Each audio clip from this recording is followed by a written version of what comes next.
motor. Everyone captures voltage, current, power factor, right? And you give it back to your platform and show it as a visualized graph. What does it mean? I mean, to a CXO, nothing. So we don't do that because we don't have our meters in that sense. So what we do is that we take that voltage, current, power factor, feed into our first set of APIs. It gives you whether the motor is running on the efficiency index or not. That's first. Second, if you have multiple such instances, it will automatically point out whether the motor is running in underload condition, for how long, and whether there's an undersizing required, whether you can install a variable frequency drive or you can change a motor, whether you need to change that motor.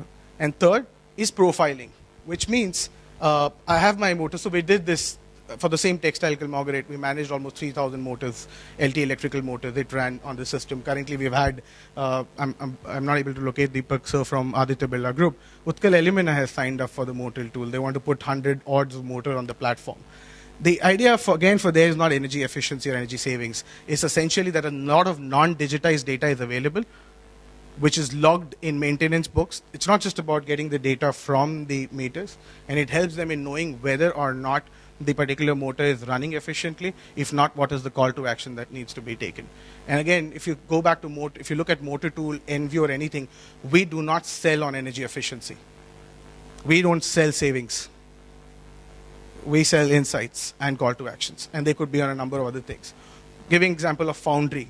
For Foundry, we worked on a data discovery for Tata Motors at Pune for one of their foundries, and we gave them insights from their electrical data on how the raw material mixing was not happening properly when the raw material was being charged into the foundry using the same. So these are some of the examples for foundry. I mean, for cement. I'm sorry.